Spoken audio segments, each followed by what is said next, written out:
Hello everyone, சேமியா கிச்சடி உதிரி உதிரியாக ஒன்றோட ஒன்று ஒட்டாமல் வீட்டிலே எப்படி செய்கிறதுன்னு பார்க்கலாமா? இன்க்ரீடியன்ட்ஸ் பார்த்துடலாமா? 3 மீடியம் சைஸ் வெங்காயம் எடுத்திருக்கேன், ஒரே ஒரு தக்காளி தான் எடுத்திருக்கேன். கேரட் பீன்ஸ் வந்து ஒரு கொதி வச்சு வேக வச்சு எடுத்து வச்சுருக்கேன். அதே மாதிரி இஞ்சி பூண்டு நல்லாவே சாப் பண்ணி எடுத்துக்கிட்டேன், ஒரு ஸ்பூன் வர மாதிரி. ஒரு கொத்து கருவேப்பிலை எடுத்திருக்கேன், ஒரே ஒரு பச்சை மிளகாய், ஒரு கிராம்பு, ஒரே ஒரு ஏலக்காய், ஒரே ஒரு பட்டை, கொஞ்சோண்டு பிரிஞ்சி லீஃப். இதை வச்சு நம்ம எப்படி பண்ணுறதுன்னு பார்க்கலாம் வாங்க. அதை வானலில் தான் பண்ண போகிறோம். அடுப்பு ஆன் பண்ணிக்கிறீங்க, தேவையான அளவு எண்ணெய் ஊற்றிக்கிறீங்க, தாளிப்பு தாளிச்சுக்கிறீங்க. நம்ம எடுத்து வச்சு இந்த திங்ஸ் எல்லாம் போட்டு நான் அது கூட ஒரே ஒரு ஸ்பூன் கடலைப்பருப்பும் ஒரு 4 சோம்பும் ஆட் பண்ணியிருக்கேன். நல்லா வணக்கிக்கோங்க. இது கூட வெங்காயத்தையும் போட்டு நல்லா வணங்கட்டும். இது நல்லா வணங்கி வரட்டும்.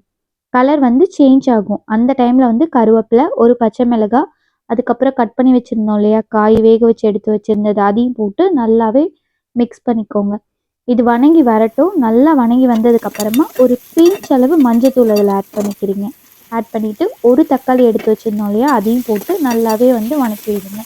இது நல்லா வணங்கி வரட்டும். வணங்கி வந்ததுக்கப்புறமா இப்போ பார்த்தீங்கன்னா தெரியும், நல்லாவே வணங்கிடுச்சு இல்லையா? இந்த டைமில் தேவையான அளவு நம்ம சால்ட் ஆட் பண்ணிக்கிறோம். ஆட் பண்ணிவிட்டு இது மாதிரி நல்லாவே வணங்கினதுக்கப்புறமா தண்ணி ஆட் பண்ணுங்கள். தண்ணி எப்படி மெஷர் பண்ணணும் அப்படின்னா, எந்த கப்பில் வந்து நீங்கள் சேமியா மெஷர் பண்ணுறீங்களோ அதே கப்புக்கு வந்து தண்ணி எடுத்துக்கணும். அதாவது ஒரு கப் சேமியானா ஒரு கப் தண்ணி, அந்த மாதிரி ஞாபகம் வச்சுக்கோங்க. இப்போ இந்த மாதிரி நல்லா கொதிக்கணும். கொதிக்கிற டைமில் சேமியாவை போட்டு லைட்டாக ஒரு கிளறி விட்டு அப்படியே மூடி வச்சுருங்க. ஒரு 10 நிமிஷம் கழித்து எடுத்து பார்த்தீங்கன்னா இது மாதிரி உதிரி உதிரியான சேமியா ரெடியாக இருக்கும். தேங்க்ஸ் ஃபார் வாட்சிங்.